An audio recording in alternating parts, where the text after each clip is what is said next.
All righty. Hello, everybody, and welcome to today's webinar. Very, very exciting. Let's see who is everybody jumping on here. We've got a couple of things to get started. I'm going to go ahead and set up our live on Facebook real quick while everybody is joining. So please jump on. I would love to know, as everybody is getting on and we're adding this to the Facebook group, where are you guys calling in from today? Please throw that in the chat. And I'm going to have Cam jump on here and let me know where people are calling in from. Where are you joining us from? We've got Sacramento, Michigan, Texas, Canada, oh my goodness, Mexico, Kansas, more Texas, Connecticut, New Jersey, Dallas, Tampa, Idaho, New York. I feel like I'm singing that song. Alabama, Alaska. I love it. Got folks New from Orleans everywhere. area. Bourne, Mass. Okay. I'm right in like the Natick area, Wendy. So my fellow. Awesome. Awesome. Well, we are almost live here. Just a couple more steps that we've got to take.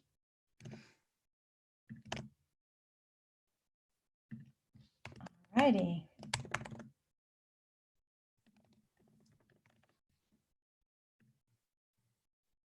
And I love technology. It's so exciting, right? Will it work? Wow, I see a lot more people coming on now too. Very, very cool. All right, we are live. We are now live on Facebook as well. So welcome everyone to today's webinar. So excited to have you guys here today. I know it has been crazy times and I hope that you guys don't have cabin fever. We are going to be talking about unlocking the doors and tips to effectively prepare your FEC for reopening. Couple quick intros. If we haven't yet met, it is very nice to meet you. My name is Rebecca Toomey, and I'm the Director of Sales and Customer Success here at Party Center Software. Our very special guest that we have with us today is Ryan Gillenwater. He's a Vice President of McGowan Allied Specialty Insurance. You may have seen him, the man, the myth, the legend, at IAPA, at Bowl Expo, at some of the other events, but he is awesome, and he's here to talk to you guys today about some tips that you can use as you're planning your reopening. I'd also like to introduce you to some of our team members here at Party Center Software. You may see their little pictures pop up there. We have Megan Hawkins. She is a lead customer success consultant here at Party Center Software. If you're a PCS customer, you probably know Megan because she's awesome. Courtney Dreyhos, she's customer success consultant as well. We have Cam. Megan Cam Campbell. We just came up with a new name for our two Megans, by the way. We're calling them Meg Squared is my new name for them. And she's our marketing manager here at Party Center Software. We also have our CSM team, Eileen Hawkins, Tanya Barnett, and Jesse Conley. So please say hi to the team. They're so excited that you are here, and all of us here are here to answer any questions that you might have at any point. So please throw them in the chat. Throw them in the Q&A, whatever you got to do to get them to us, and we will help get them answered for you. So unlocking the doors. Things are very interesting, and they're unfolding in a very staggered way, so it's going to be very different for every business owner that is on this call. It's not going to be the same for any two people, it seems, and Ryan's going to talk to you a little bit about that. So here are some of the things that Ryan is going to go over today. He's going to first start with readying your FEC for reopening. He's going to talk to you a little bit about government regulations and those requirements and rules that you may be under depending on the area that you're in. He's going to go into operations and talk about your facility, how to prepare for your facility, how to prepare your attractions, and your business as a whole. He's then going to jump into welcoming back your employees and your guests, because that's obviously the most exciting part here, right? And then we want to talk a little bit about the future outlook of the industry, what that's going to look like as far as sanitization goes, infection prevention, kind of your new positions and your new responsibilities and new risks as well. And of course, we'll open up for Q&A at the end, but we also always take questions as we're going through this. So please, if you have a question, don't wait until the end. Now, as I'm passing this over to Ryan, I'm going to throw a poll out there for you guys. And the poll is, are you prepared to reopen your FEC? So I'm going to go ahead and launch that poll. So please go ahead and answer that question. And Ryan is going to open up the presentation on his end so he can get started sharing this great stuff with you guys. All right. Does it look like it's working? Not yet. I'm waiting. No worries. People are coming in with their polls, so just take your time. All right. I'm new at this, guys, so bear with me. I think I have to share my screen, don't I? Yep, just share your screen and click on that same thing as before. We'll get there. It looks like we have 77% of people have voted. Perfect, Ryan. I see everything perfectly. Looks great. Well, this is exciting. Awesome. We've got a couple more people. Hopefully everybody get your votes in there. We're almost at 80% of you have voted. We'll give you about 5 more seconds. All right. 3, 2, 1. All right. I'm going to share these results with you guys. Are you prepared to reopen your FEC? 13% said yes, emphatically. They're very excited. We have 51% almost there, 33% not quite ready, and 3% have a long way to go. So that's good. You guys are, most of you are already there, if not almost there or working towards it. So that's a good thing. Ryan, I don't know if you want to start with a little bit of intro on who you are for those that don't know you, but please take it away.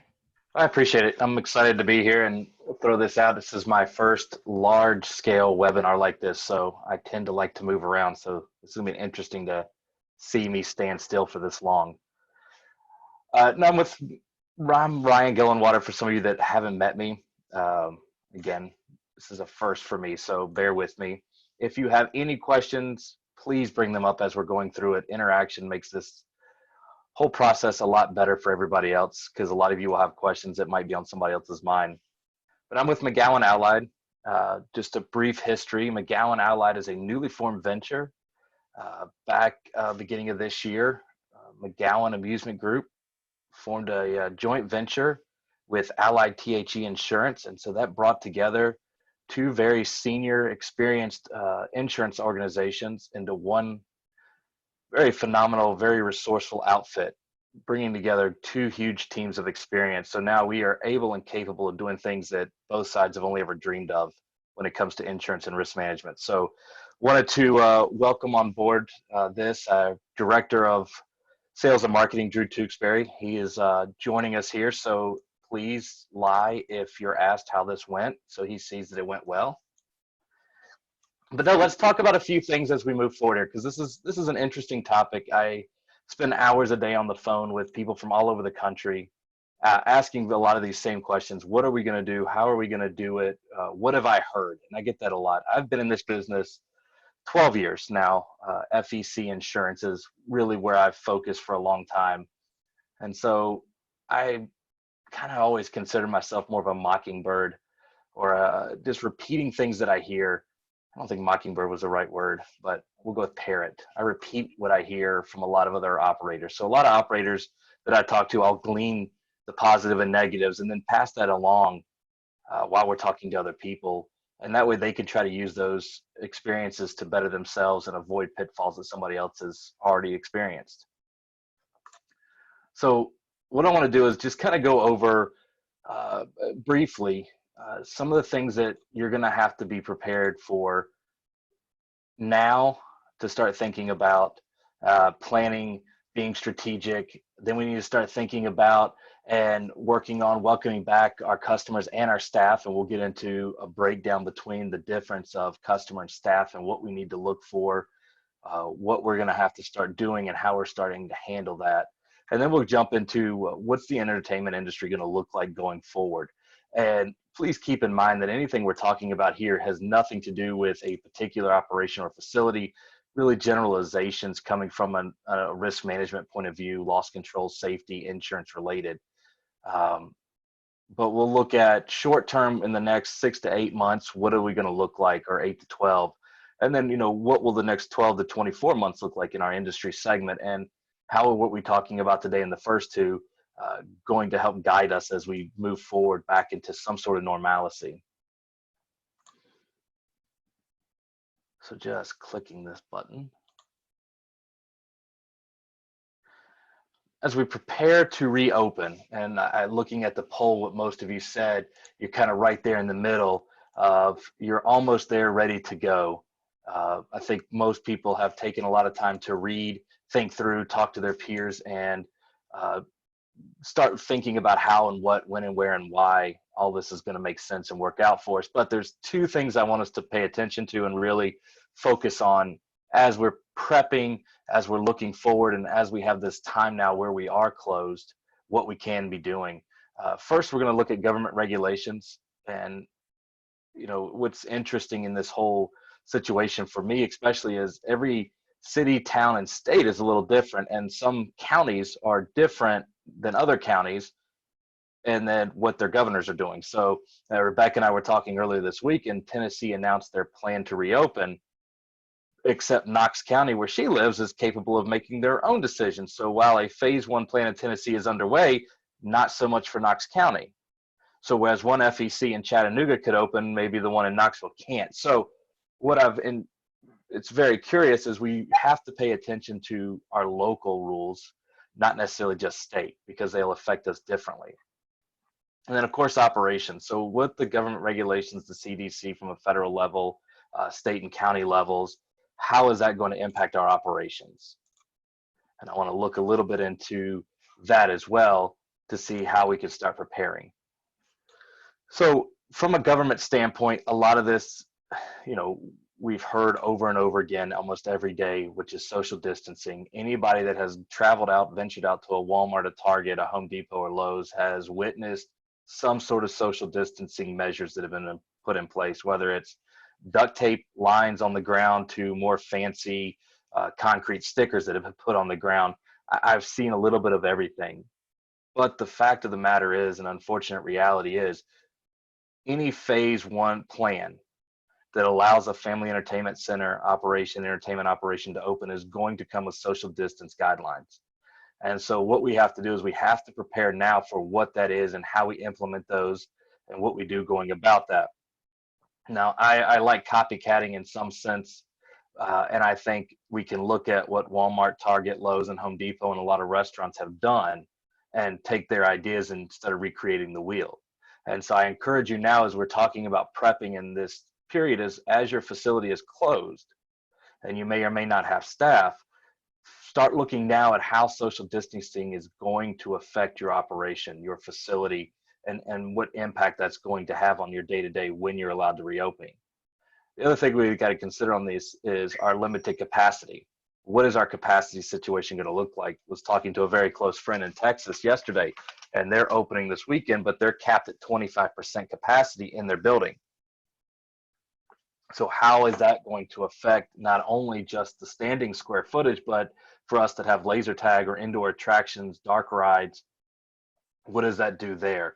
What is your county, state, city, municipality in general capping you at? And how are they calculating that? I heard from one fun center in South Carolina that said it was 5 people per 1,000 square feet.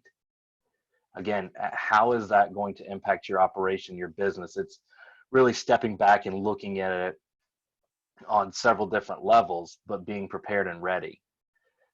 Strict sanitation and cleaning procedures, hand washing stations, and of course CDC and Department of Labor guidelines. As we get back into this, we're going to have to understand that sanitation, cleaning procedures are going to be a new norm for us. Now, those that are soft play facilities kind of have a better understanding of sanitation procedures, because throughout the day, a lot of times large soft plays will clean various sections either by every hour, every 2 hours. Some of the things we're going to look at and you should start planning for are, think about bowling and roller skating. Bowling centers and roller skating facilities sanitize skates and rental shoes every time they're turned in. A lot of us that aren't in that industry aren't used to that. We're going to have to get used to that. We're going to have to adopt new procedures. We're going to have to carry things over from other industry segments like bowling and roller skating and start looking at what we're sanitizing, how often we're sanitizing it, what is our procedure in training our employees, hand washing stations, sanitation stations, sanitizer stations. You know, we see these a lot before all of this mess. You'd walk into a grocery store, a Walmart, and they would have sanitizing rags or hand sanitizers right there where you get your buggies. That is something we're going to have to consider is where are you going to put them? How many do you need? And what rules in your area are going to requirements for that? There's a guide the CDC and the Department of Labor have put out, OSHA has put out when talking more about employees and guests and infectious disease plans. We're going to get into that in a little bit farther into this.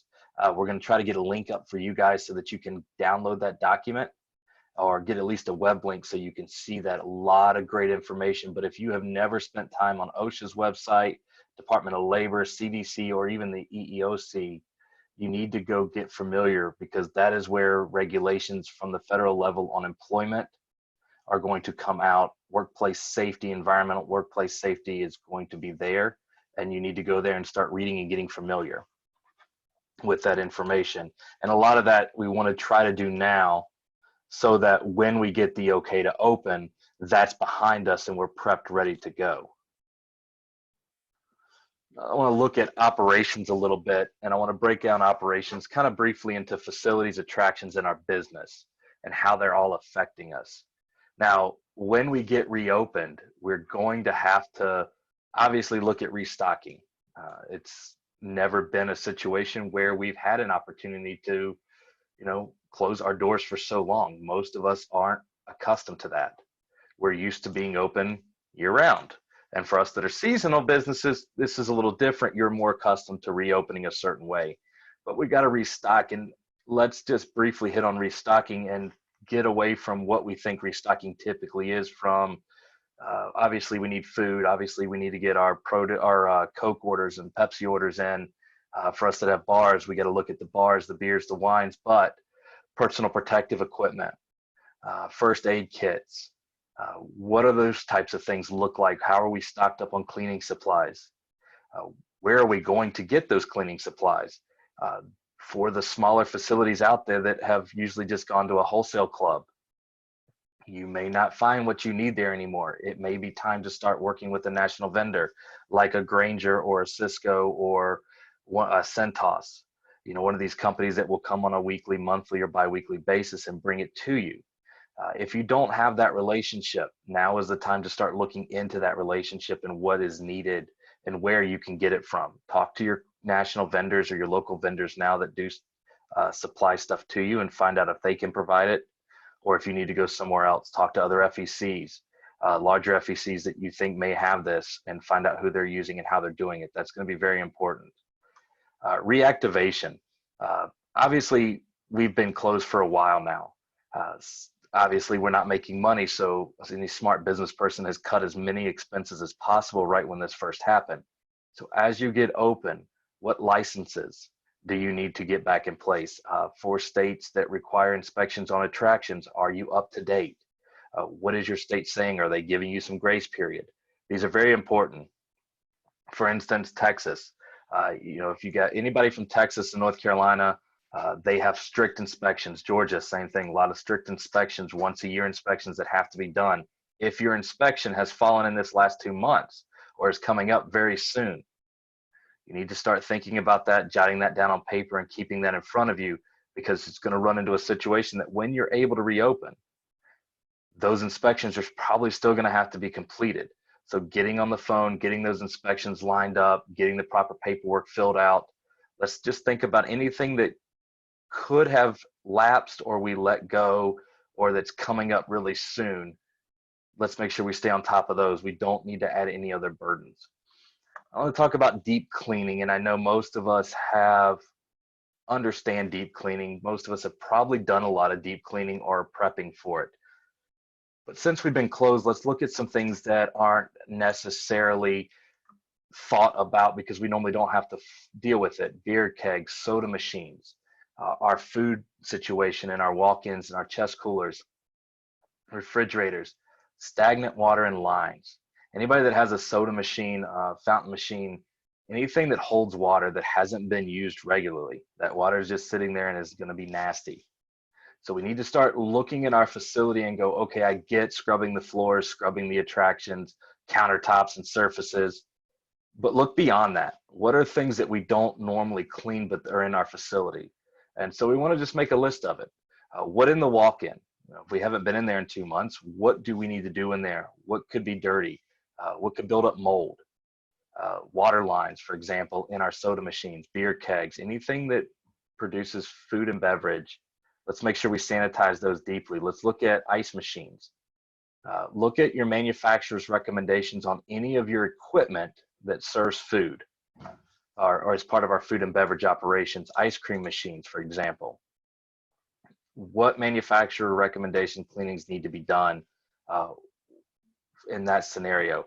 Just different things to keep in mind because it's such an odd time. I don't want to take away from how important deep cleaning is, but I want to look at things that are different that we're not necessarily having to think about because we're constantly using them. Preventative maintenance. As we've set for a while, anybody on here that has rides and attractions that haven't been using them, those things have been sitting idle for a while, and those things may not be designed to sit idle, and things that sit idle tend to break, wear out, or start showing signs that we may not see before. Right now is a great time to go back and look at your preventative maintenance schedule. And if you don't have one, get a hold of the manufacturer or whoever sold you the equipment, find out what you're supposed to be looking for.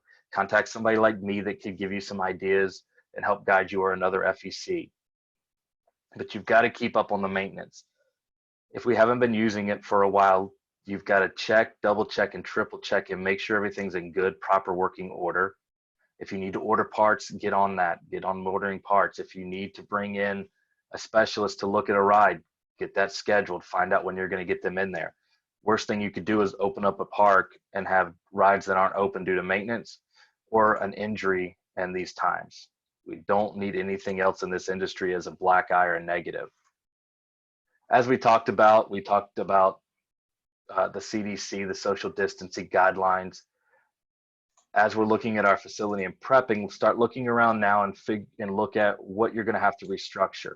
What are you going to have to move? For us that have larger food and beverage operations that are going to have social distancing requirements of 6 feet apart, how are your tables and chairs, your group seating areas, how are they laid out and designed to be compliant?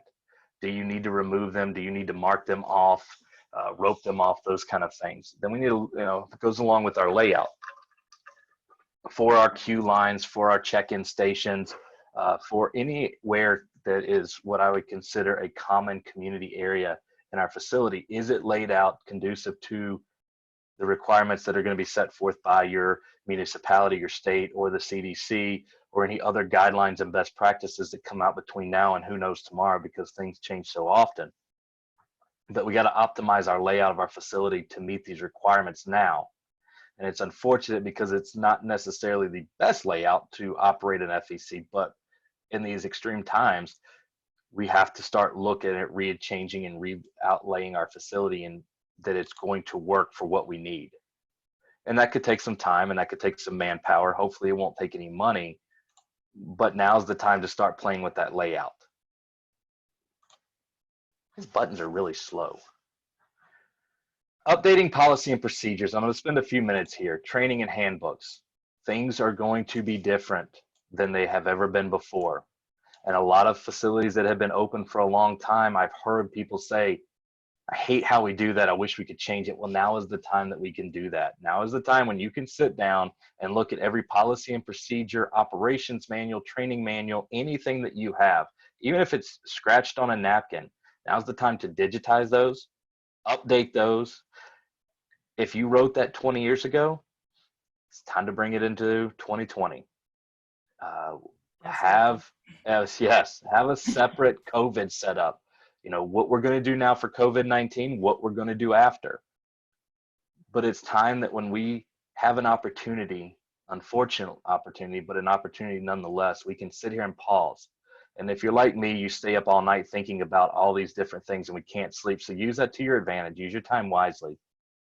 But start looking at everything that's an operation, a training handbook, an onboarding hiring process, for example. How are you handling that? What are you doing there? What is your party booking process like, and how have you wished that it could be done differently? Now's the opportunity to write that down, work through it, work with your peers, work with other experts on how feasibly that flows smoothly, how your attractions work. Hey, I want 2 employees to do this, and I want them to do it this way. And so I'm going to put that down so that when we bring them back, we can train them the new way we want to do it. All right, we can have these 2.0s, these grand reopenings. All of these opportunities we have shouldn't be wasted now. Use them to your advantage and update them.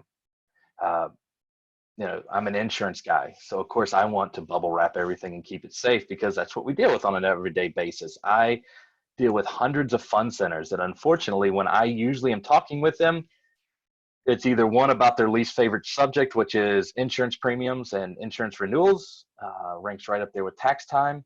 And number 2 is, or it's a loss. Something has happened. And unfortunately, when something happens, I generally ask one question. What could have or should have we done differently to prevent that injury, right? And if there's an answer to that, we've done something wrong. If we look at it and say there's nothing we could have done, well, that's what insurance is for. And unfortunately, accidents do happen. But use this opportunity right now when you have the opportunity to look at what could have or should have. Hey, I should have trained my employee to do X differently. I've always thought about getting that done, but I just didn't have the opportunity. Well, now you do. Your doors are closed. Get that done. Look at your facility. If you need help, contact somebody like me that can walk through you with your facility and say, okay, what attractions do you have? I'm going to take laser tag, for example. Do you put people in laser tag? I think you do put your customers or your employees in the laser tag arena and you have them participate with your guest. And why do you do that under normal circumstances? Well, for 2 reasons. If they're sitting on a stool with a cell phone, they're not paying attention to what's happening in your arena. And so when the child loses a tooth and then the lawsuits come, how is that preventable? Well, we're going to put them in the arena, and the new procedures we're going to have says you're going to walk in a counterclockwise measure and you're going to be playing and interacting. And why do you want them interacting? Well, one, if you have a guest, say a birthday party, and you have somebody who's not having fun, if your employee is in there operating and participating, now they can ensure that that child's having fun. They can help that birthday child win. They can help teach people how to use the equipment so it's more interactive for them. You're winning on 2 levels here. We've got a safety aspect because our people are in there, but we have a customer service aspect because now we're making sure and ensuring that they have a great time. These are the times when we can step back and say, okay, I want to write that down. I want to make sure I train my employees. I'm going to ask the right questions. My employee handbook, very critical. As I said, EEOC, Department of Labor, OSHA are all issuing new guidelines related to COVID-19, temperature takings, what you can and can't do with employees. Can you tell an employee to stay home because they feel sick? Yes. How do you go about it? Do you have a cell phone policy? Things like that go into an employee handbook. I'm going to make a quick insurance sales plug. I don't usually make many of these here in this, but there's a type of insurance called employment practice liability, whole different conversation, but it covers everything to do with employees. If an employee sues for wrongful termination, discrimination, improper hiring practices, for example, that's the insurance you need. Within our programs, if you buy that insurance, which is usually relatively cheap, it comes with a free HR component. And you get HR expertise and consultants that you can pick up the phone and talk to as much as you want for free. And then it has a full digital library by state that will help you create an employee handbook by literally dragging and dropping segments. So it will pre-fill all of your state requirements for an employee handbook. But if you want a cell phone policy in your handbook, you literally can take theirs, drag and drop it into yours, and tweak it by putting your logo or changing a few things on there, and then their experts will review it for free for you. That's a great opportunity to get in front of something like that right now, because you will be bringing back all of your employees shortly. Go ahead and get them trained up and get everything you've always wanted in there now. I threw some extra notes in there for I you, see that. Ryan. You threw me for a little loop, but I'm okay. I mean, We talked a little bit about this on last month's webinar. So if you joined us last month, this is probably a little bit of additional information for you. But these are just some additional areas to consider for your manual or your playbook, whatever you call it within your organization. Consider your sales, your marketing, your management, your company, and then there's one more tab there, Ryan. one more. One more. Got it. Thank you. So just some more things to consider, like Ryan was talking about. If you have procedures that you haven't updated in a long time, or if you haven't updated them even for a couple of months, things are totally different now. So it's a really good time to update all of these areas. I will be sending a copy of this slide deck so you guys can have all these bullet points as areas to consider when you're looking at your own manual, but I just wanted to throw some extra things in there for you. So keep in mind, anything related to sales and marketing, it's definitely going to be different during this time. Anything during management, I know Ryan's going to talk to you guys a little bit about staffing and restaffing and hiring. So as that changes, make sure you update that in your manual from your company perspective. And, if you have a forum or you have a place for people to ask questions. I think there's maybe 2 more slides that I had thrown in here, Ryan. You did. Yeah, these are really good. These are very good things to have in here. Awesome. So these are some other areas to consider: your best practices, your policies, your procedures. Just a reminder, quick reminder, be sure, if you have policies in place that need to be changed, especially in regards to booking or the way that people are now going to book coming into your location, if you're only going to follow that type of process where you have to be pre-booked in order to come in, or if you're going to allow walk-ins, having those policies in place before you open up is going to make things so much smoother. Right, Ryan? Absolutely. Well, keep in mind, technology is going to be ever more important going forward, and anything that you can utilize technology for, you need to get on that now. Absolutely. Make sure you review your technology, review all of the software that you use in your organization, within your organization and your facility. Make sure all your parties are rebooked. You've got party blocks set up. You may even use your party blocks to schedule time for people coming in. So review that and check over it. If you're a PCS customer and you have questions about this, Eileen, Tanya, Jesse, those are the 3 people you want to call. Make sure you review your website. Make sure that it's ready to go. Social media, if you're not on there, of course, which I think there's a slide for you on social media too. Reviewing your social media and just make sure that your profiles are up to date, that you're still staying engaged with your folks. And of course, the expectations are communicated. I know you're going to speak on this a little bit more, Ryan, but that's so important that whatever policies and procedures that you're now putting in place, be sure to communicate those, not just in one place on a sign in your facility, but also using social media and your website. The more places you have your expectations listed, the easier it's going to be for your customers to understand what's going on, how to respond, what to expect. Yeah, exactly. People are going to be going to Facebook and your website a whole lot more now to find out hours, what you're doing, what exactly, what and your they're going to want to regulations are know. going to be. They're going to want to know, Ryan, are you requiring masks? Do you have 6-foot rules, and how is that being followed? What you're doing as a business owner. So just be sure to be very clear with your audience on what you're doing within your. And I'm the impatient customer, and I love camping, and this is the camping time of year, and I camp in a 35-foot travel trailer. It's not tent camping. I don't hike up in the woods and do all that kind of stuff, but I like going to the beach, and I get on our campgrounds at Myrtle Beach all the time looking at their websites, and then I get really impatient when it's not updated, so I start making phone calls to people that live in that area, and I'm going, what are you hearing? There's no updates on here. Are we going to be able to get the pools open anytime soon?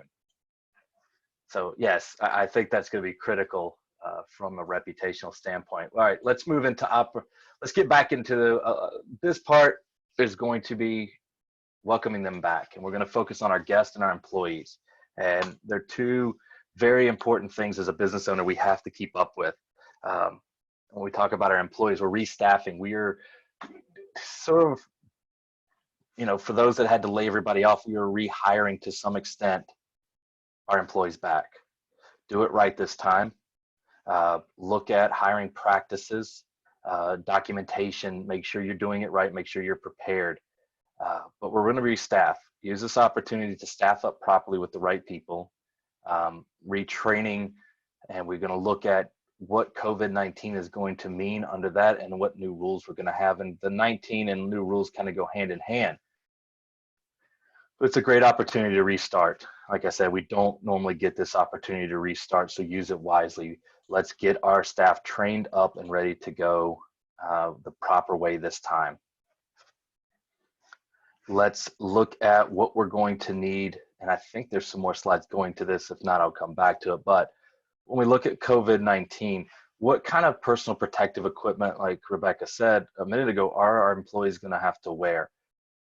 As we're thinking about our employees and restaffing, our employees are going to have some concerns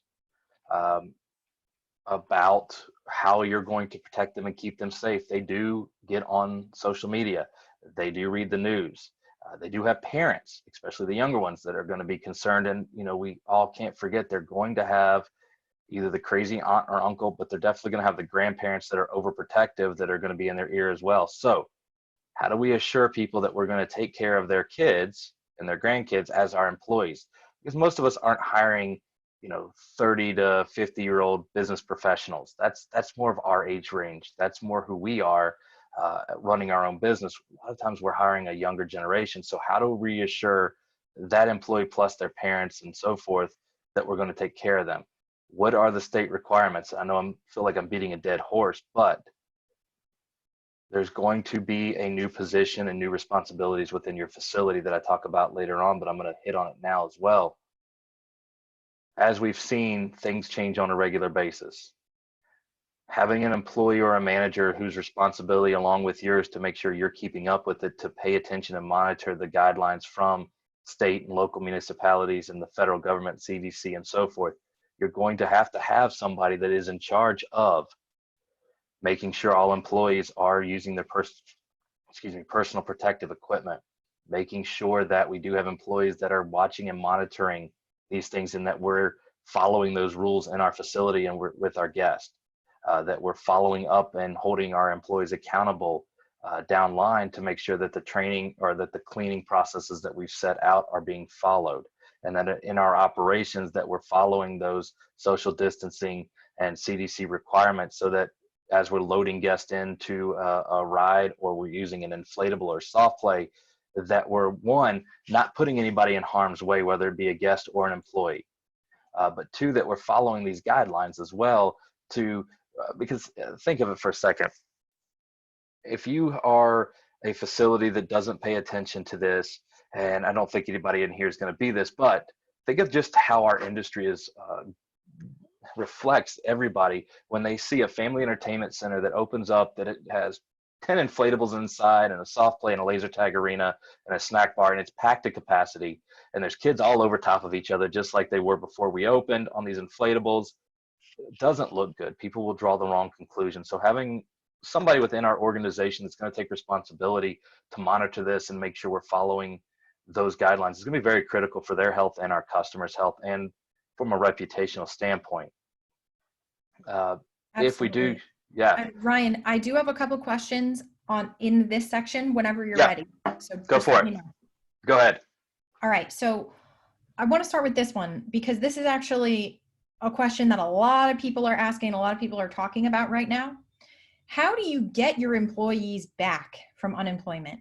They're making much more money not working than working. I'm afraid most of my staff will spend their summer collecting those nice checks and not working. Yeah, that's an interesting, that's a very interesting dynamic that we have right now. My perspective is I have always focused on a core group, a core team. You know, we're in a tough situation because we haven't been making money and we still have bills to pay. And what limited funds through SBA or the CARES Act that we're getting is good, but I mean, let's face it, some of us are going to be digging out of hundreds of thousands of dollars of a hole, which is not going to get back. So I think with, for example, like my friend in Texas who said he's at 25% capacity, he doesn't need the same heavy staff that he had when they were running at 100%. So from that standpoint, I think what we do is we go back and we look at who was on our team. We look at who is going to be the best ambassador of our facility and help us move forward and dig out of this mess. And we might have to pay them more. But what we're going to do is we're going to bring back the core. And come the end of July, if another stimulus isn't passed and that unemployment benefit doesn't continue, then it gives us, then we might have a situation where we can pick and choose who we want to bring back. But first advice I would say is bring back your best core people, pay them what you might need to pay them to get them off unemployment. Put them on a career path within your facility to go from hourly employee to shift leader to supervisor into management. Give them something to work forward and work towards. It's not going to be easy, and one size won't fit all. Money is just one aspect of it. I think some people are going to want to come back, though. I think a lot of our younger people aren't necessarily collecting unemployment. But we're just going to have to talk with, a group of them individually and see what happens. And I don't know. I don't have that answer, unfortunately, and I don't know that anybody does. I think you gave actually a very good answer, Ryan. I think that was very, very well said. Well, thank you. Yeah, I think it's good that you touched upon that last part there about giving them a career path. I think, like you said, that, though the business is going to definitely look different for some time, it's not going to last forever. And I think that the people that are going to come back are going to be those people that are dedicated to you and are looking for that experience and for that career path and not just relying on the money. And I think those are the people that you want to come back. Mm-hmm. So I think that was a good point and a good answer. Thank you. Absolutely. We did have another question from Doug. Many companies are out of hand. Sanitizers, PPE equipment, etc. Is there a large supplier that can carry large quantities of products for industry to order to eliminate the use of Sam's Costco? I know you had mentioned Grainger and Santos earlier. Does anyone else on this call, because I know that everybody's been looking for this stuff. I would love to hear if you have something throw it in the chat, throw it in the Q&A, wherever is easiest for you. Let us know where you're finding your supplies. I mean, if you care to share, and you know, know what I mean. Yeah, I mean, that's another good one. I've talked to several FECs that are planning to reopen, and some of them are pretty well stocked. The others are telling me that their restaurant suppliers and things like that, their chemical and cleaning suppliers are well stocked. So, we've got so 2 people replied here. We have somebody who said Ecolab. Eric recommended Ecolab. Someone else said they were picking up mask and cleaning supplies from Cisco today. Drew Tewksbury on the call. He says that he has a solution for products, masks, and sanitizers. So I don't know, Drew, do you want them to contact you specifically, or if you have a name of another company, throw it in here? So there's a couple. For things like masks, from what I've seen, we don't need the N95 mask. They're not recommending those. It could be T-shirt material, and I'm looking at some of these providers. There's a company that we work with that we buy our T-shirts and our polo shirts from, and I'm wondering if they're going to be able to, with the same T-shirts, make masks and fine masks that we can print logos on and things like that. I mean, if we're going to have to wear a mask and make it annoying, at least we can make them fun and promote our business at the same time, right? Our employees can take them out and wear them in their day-to-day.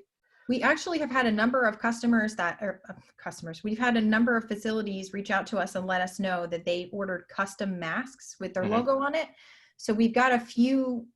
We can send a referral in the follow-up email if everybody's interested. We can send those who they use to you guys. I don't know them personally. We do have US Foods. Another person ordered supplies, PPE gloves from US Foods. Someone else ordered from WB Mason. So Home Depot Pro Institution has cleaning supplies. So there's just a couple of other ones for you guys to go with. And I can include a list in the follow-up email so you guys have this in a concise way to make it easier as well. That's great. The other thing we want to look at when we start restaffing up and we're looking at COVID-19 protection for our employees, goes back to what we talked about earlier with being prepared for the government regulations, social distancing, sanitation. Is if any of these other stores we've been in, obviously they have plexiglass put up over registers, in and around registers, and they're trying to keep that interaction and that face-to-face at a minimum. Cashless payment systems, for example, are going to be very important, or not cashless, but touchless payment systems, our RFIDs. Some of the other things we'll talk about in a minute, we'll get into could even that fall into our employees to protect them as being able to pre-register online. And I'll save that for the next one. But yeah, we're going to need, do we need to put plexiglass up at all of our ordering counters? What labor rules, what are we going to provide our employees every day? And keep in mind, if you're buying face masks and if they're supposed to last for a while, when we talk about retraining and restaffing, that is a part of your uniform. So you don't want them to just throw them away after every shift if they're not needing to be thrown away after every shift, because there's not that many out there. So as we go through our retraining, when you set up these COVID guidelines, if you put plexiglass up in front of your register, make sure your employees know to stand behind it, or it's not going to do any good. It's for their benefit. So even if it's going to be a little bit of a hassle for you and your employee, it's for their safety and for your customer's safety. And that is a bigger picture that we have to look at and have to consider as we start going through this retraining and restaffing, is we want to bring back the right people first, and then have them set the right example as we start restaffing up. As we welcome back our guest, we want to communicate with them, as we talked about, what we're doing, how we're doing it. We want them to know we are taking sanitation very serious. We want them to know that, hey, when you play laser tag and you take the vest off, we're sanitizing it each time. We're putting proper signage up. Now, when I talk about signage, I know we have a lot of signs in the facility, but some signage that I think should be in our facility at our front door, for example, would be things like anybody that's ever been to a amusement park, they ride a roller coaster. And it'll say things like, if you've had head or neck trauma, back trauma, surgery, are pregnant, don't ride this ride. Well, we all have heard about who is a vulnerable person or the most vulnerable. And so we don't ever want to. I had a great trainer one time tell me, the worst thing you could see is when you walk, the first thing you walk into a facility you used to see is on big red letters, no, no, no, no. It makes it so uninviting. But for safety of our community, for example, we have to look at, hey, if you fall into the category that has been outlined as a vulnerable group, you should not enter here, because, there's a lot of people coming in here and touching everything. And then while we're doing our best to clean, we can't guarantee anything. There is no guarantees. So I think warning people before they walk into the facility, online, and even at each attraction, that while we do our best at cleaning and sanitizing, if you fall into this vulnerable category, you should avoid participating at this time. And that's for their safety and the safety of others. Certain things like that we want to keep in mind for our guest. Some other things that were brought up to me earlier, I call it the adult swim rule. Anybody that's ever been to a swim club knows that throughout the hour they take 15 minutes and all the kids get out of the pool, and it's more of a break time for lifeguards, and adults are allowed to get in without kids. Something we may need to consider adding into our operation is how much we're going to be utilizing our attractions throughout the day. Should we take rest periods or breaks to sanitize and clean? If you have a soft play, should you take 15 minutes of every hour and go through and wipe it down with cleaner and sanitizer? Things like that we need to start considering when it comes to loading rides and go-karts. Is it every other seat? When we go into laser tag, are we going to restrict capacity to a group of 10 in the arena based on the size or number of players? When we look at those things, that's where we start going in and saying, okay, how are we going to operate this business when we open up to be safe and compliant? But also keep in mind that you can't get you can go very far down a rabbit hole here.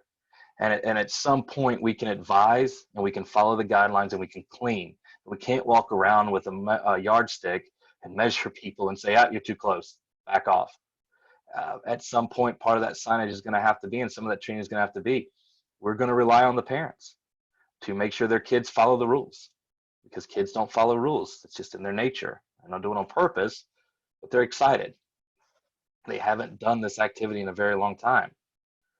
So we're going to rely on the parents. I heard a conversation between roller rinks recently as to, because of the restrictions on capacity in a building, do we let this, what do we do about parents who aren't paying? They're just taking up space, right? How do we combat that? Because if we're only allowed to have, say, 100 people in our building and only 25 of those are kids and the rest are parents, you see the proportionately, we're not making the money we need to make. However, I think that we have to be very careful here and take this one day and one step at a time in our operation. From a risk standpoint, you don't want to be a babysitter and you don't want to be a daycare. You need the parents in there to make sure they're monitoring their kids with you and for you, helping you out. You don't want to take on that responsibility.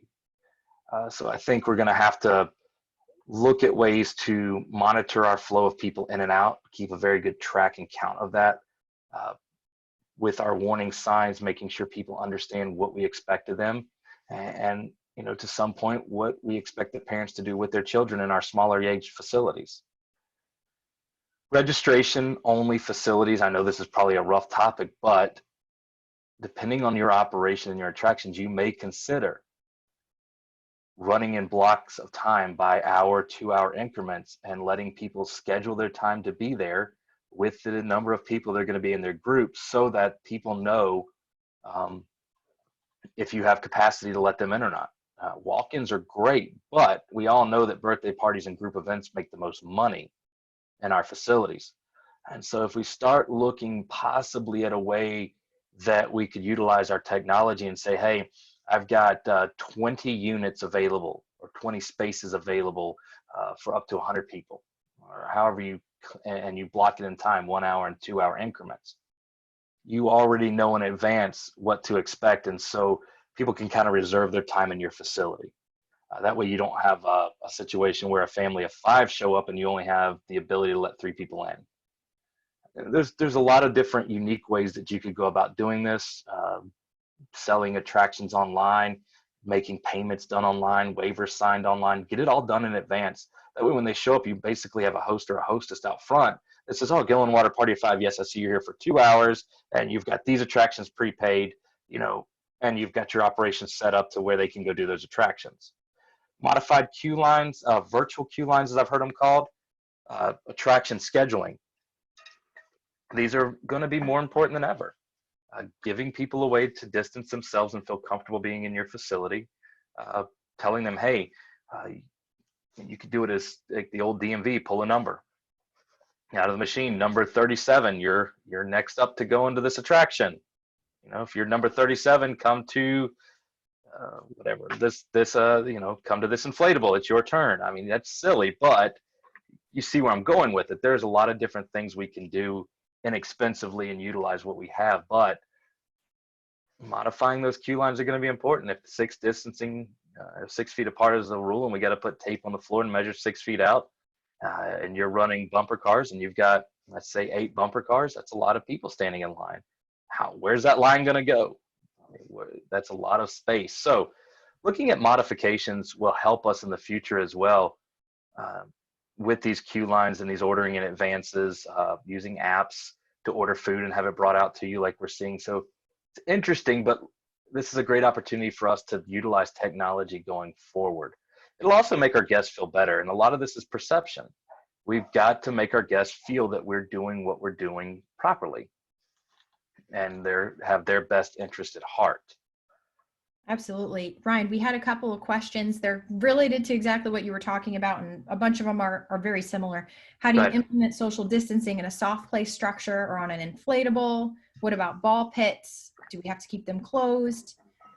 Indoor playground, soft play again? You know, people are concerned about this type of area. I would say that, again, everything's going to be different. Every situation, always everything is, there's no one size fits all. However, capacity is somewhat easy to figure out. It's some math, square footage by 6 feet or 7 feet per person. How many people can you let in at one time? And making sure that, again, through our training, if anybody on here is familiar with laser tag, there's a briefing, right? So we may have to go to a system where, hey kids, you're the next 12 that get to go into this facility. You're on a 30-minute time system. We do it in trampoline parks. If you're wearing the green bracelet, you have 10 minutes left. If you're wearing the green bracelet 10 minutes later, your time is up. Please exit the trampoline at this time. We might have to start pulling some of those things away from other attractions that are used and start using them on soft play. So we may have to go to a time system where you can only let, say, 50 kids into a large soft play at one time, and you do it in blocks of 30 minutes or an hour or however what fits best for your facility. And then we monitor it. We give them a briefing beforehand. We let them know that, hey, you don't climb on top of each other, one person at a time on each activity within the soft play. That's going to be important. The signage, kids don't really read it, so that's where the verbal briefing probably is helpful. Some of us that are more tech savvy, we can create videos like the trampoline parks use that have them constantly playing in loops so people can watch those and be prepared when it is their turn. We can staff it. We may have to start staffing our soft plays and our inflatables a little differently than what we're familiar with, just to ensure that we don't get overloaded with people. It's not going to be simple. I think that we're going to have to, fortunately, I think most municipalities are going to require us to be at limited capacity. And so we're not going to right away have to deal with 100% boom like a light switch. And so that's going to be very helpful. It's going to take some getting used to. You really need to communicate that very well upfront and in advance, that you can only put 50 people at a time in the soft play. It might be a situation where if parents have been allowed in before, we're not going to allow that anymore. We might have to raise the age on our soft plays. And that way we take the biggest core group of clients and say, let's focus on them. And we might have gotten a handful of really little kids before and we just let them in for the, just so they could participate. We might have to start restricting that. Ball pits is interesting. They do make ball cleaners. There is sanitation procedures. I don't know. I think that you have two options. You're either going to have to clean very frequently, which takes a long time and a lot of work. It costs labor hours. But if you're going to keep a ball pit open, you're going to have to trade off and look at the pros and cons. And unfortunately, instead of maybe once every other week you clean the balls, it's every other day or every day. And that's not easy to do. But unfortunately, in this environment, nothing's really simple and easy to do. So we're going to have to really look at trade-offs and say, okay, if I'm going to open my ball pit, this is what I'm going to have to do to stay in front of that. Some of us, it might be easier to close off that ball pit. Some of us could get rid of the ball pit and put other attractions in its place for the short term. I mean, there's a lot of different options that we can look at. None of them are great or convenient, but your choices are stay closed or open with restrictions in the hopes that very soon this fixes itself and we're back to normal and we can put this all behind us and get on with our lives and making money again. But in the short term, it's not going to be easy. We'll have to make a lot of tough choices that aren't going to make people happy. But there again, it's either you get to play or you don't. And I think you have to kind of have that mindset a little bit. But it's not going to be easy. And you really have to put a lot of thought into it and take emotions out of it and just realize, hey, first off, it's a business. First and foremost, and safety of our employees and our guests are the most important, and I have a reputation to maintain. So while I may upset a few people, I don't have a choice here. I've got to be open or you wouldn't be able to come in. Absolutely. And you sent a document to me that I'm going to include in the follow-up email to everyone. That's CDC guidelines and on that type of information. So you'll receive some of that as well. I had another question for you here. So I guess we're going to go ahead and open up any questions you have from in Q&A. Ryan, we had a question. How about liability toward employees? The risk of getting employees sick as they're exposed when working among many guests. Is there coverage for that? Can they even go against an employer as getting sick while at work, since it may be anywhere that we go? Thank you. Yeah, so insurance in general is a hot topic right now. And unfortunately, there's no answer that I know of how this question is going to work. for everybody on this call, keep in mind that when we talk about worker safety, really we're talking about workers' compensation. Workers' compensation, all those rules are state by state. There's no federal standard. Every state's different. We do know right now that OSHA has not classified COVID-19 as an occupational disease or hazard. So theoretically, well, I have no idea how to make a coverage determination state by state or situation by situation. It would not be likely that work comp would apply here. There's a lot of talk, obviously, in the news and Congress about limiting liability or waiving liability, safe harbor rules for businesses to protect our employees from. I don't know. I know that where you will find yourself in trouble is if you don't follow the basic steps of protecting your employees and training them and making them aware of the situation and giving them an opportunity to express concerns. Looking at that Department of Labor OSHA guidelines that we can send the link out to, taking temperatures with infrared thermometers of your employees every shift. These are the things that if we're doing what we're supposed to be doing or know what to do, really can't do anymore. This is a topic that will change on a daily basis as Congress works through it and passes new laws. But I don't know. I don't think that they can sue right now because it's not been classified in a way, and so it makes it hard for that argument. I think that we have to use a lot of common sense and be very careful and cautious that with our employees, if they start expressing a desire that and they're uncomfortable with the situation, we have to take that into account where we might not have done so much in the past. As for our guests, can they hold us liable? Well, I don't know how that would work. It's not that I don't think they could or any of those things. I'm not a lawyer, but I just try to think about how that would work.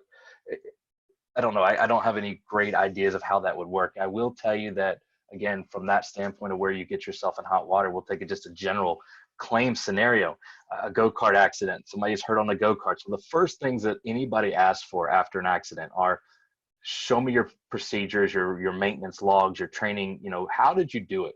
Prove to me that you did everything you were supposed to do. And so if you're telling me that you're doing these cleanings and you're doing the every 15 minutes of every hour, you're cleaning and sanitizing how are you documentation is where all that comes in. You need to document everything you're doing. And so when an employee comes in and you rehire them and they go through training, they're going to sign off that they went through it. When they get on there and they do the cleaning, they're going to fill out a checklist, very simple checklist, and they're going to sign off. And then we're going to hand that to a supervisor or manager, and they're going to double check, and they're going to sign off. And so we're going to have all this redundancy in place and these checks and balances in place so that but let's just say if somebody comes back and says, I got sick because of your facility. Forget the whole thing of, well, how do you know what happened here? Where else have you been? Take all that out for a minute. We say we did everything we were supposed to do. We'll prove it. Okay, well, here's our checklist from every day. Here's our cleaning schedule. Here's everything we've done. It's been checked and double checked. And here's the products that we had to buy because we've used all the others. That's pretty strong evidence to say, look, you did everything you could have done or knew to do. And because this is ever evolving, but if you're in a situation where you can't demonstrate to anybody, third party, that you are following those guidelines and you're actually doing the cleaning, you're in trouble because your word against theirs, you're going to lose every time. So documentation that, hey, here's the documentation. I trained the people properly. Here's where they do it on the hour, every hour, and here's where we go behind them and double check. Right? These are the standards we're meeting because they exceed, or at the very least meet, the guidelines that were set out for us to do this. And those things are going to be very critical. I will tell you that you need to use abundance of caution. When you ask the question about soft play, it's a great question. What if? There's a lot of what ifs that we might not be able to answer at the moment, but that's where we have to use abundance of caution. Unfortunately, you need to check with your insurance agent as well. Do you have coverage? And what is that coverage? How does it work? How would it respond? Is there something you should be buying that if you don't have it now, can I buy that coverage to protect myself? Those are a lot of good questions, because honestly, insurance is the only line you have if those things come. And so what is your insurance company suggesting? What is your insurance agent? What should that program look like? What does your policy say? What are their recommendations? Talk to your lawyers. One thing I do want to add that I forgot to add was, look at your waivers. For you guys that are using waivers, especially party center clients, update those waivers. Talk with your lawyers, get advice, put COVID wording in there. This is what we're doing. We're taking all the appropriate measures. But you're answering the questions that are already in the Q&A. Yeah, you're taking the risk. Will waivers regarding COVID exposure provide any protection from liability with customers, was one of the questions. I can't say for sure, because I don't think there's ever been a lawsuit to test it, but I can tell you that from all the attorneys I've ever spoke with regarding waivers, the more specific it is, the better chances it has of being used. If nothing else, it really helps with your assumption of risk defense, meaning I explained to you all the warnings and the hazards and the risk, and you signed off on this and you took it upon yourself to go at it. And we did everything we could. And here's our documentation to show we did everything we could. You just took the risk. I mean, it's no different than getting on the road. You're the best driver in the world, but the people around you aren't. And everybody knows that Bambi will jump in the road at some point in time, and there's nothing you can do about it. So assumption of risk is a good defense, and it's a strong defense. So yeah, so having that in a waiver is really good. The other thing I would bring up, and I'm sure is in there, is, do we require people to wear masks? That's a personal choice that you would make based on what your city, state, town, and municipality is suggesting. That again, how do you have to think through, how are you going to enforce those rules?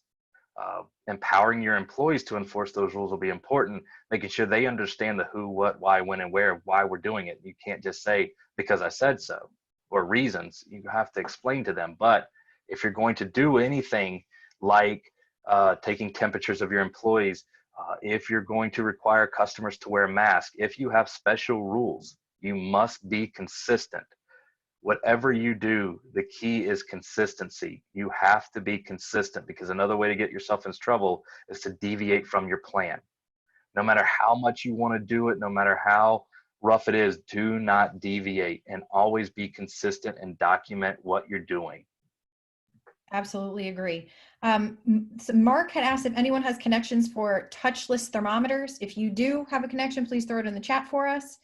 Barry's insurance renewal is coming up June 2nd. New York State is nowhere close to reopening. Is it possible I can get a postponement for the renewal? I don't know if Barry might be one of your customers, Ryan, but I'd say, Barry, call your insurance company. Tim is wondering about labor. How are we going to pay for labor if our capacity is reduced? That's a tough one. And then let me throw another one at you. I'm just going to throw them all at you at once. All-day passes. Should we rethink selling all-day passes due to capacity issues or germ issues?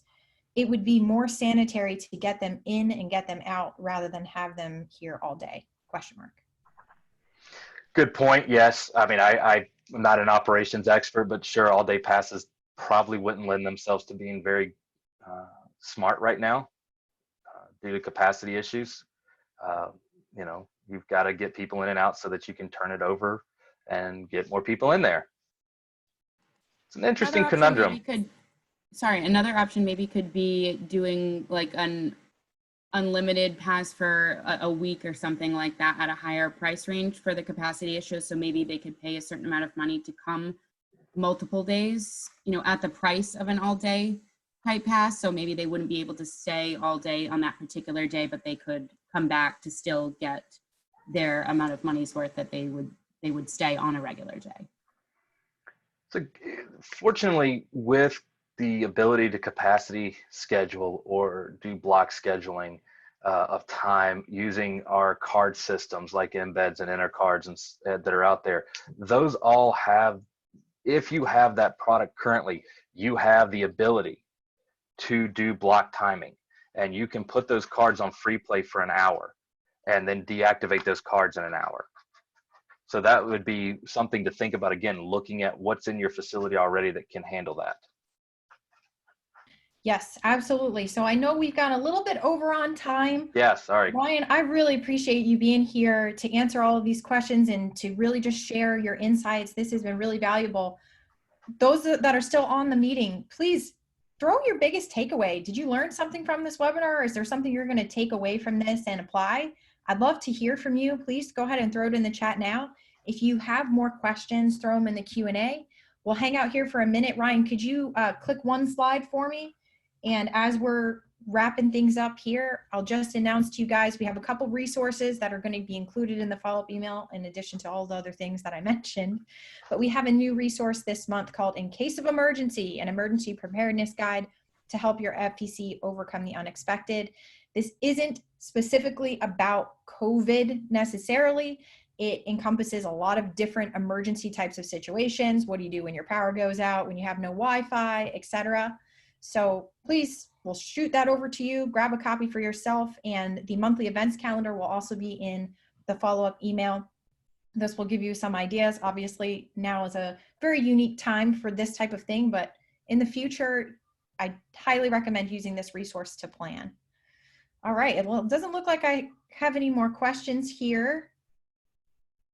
So that's good. Hopefully we've answered everything. I hope everybody has a wonderful rest of your day. I know that this has been very, very interesting times for us, but it is very exciting to see the light at the end of the tunnel and talking to all these folks that are reopening. I'm just so happy for you guys. So let's keep positive. Let's keep moving forward, working on our businesses, and very excited to see where it takes us. Ryan, thank you so much.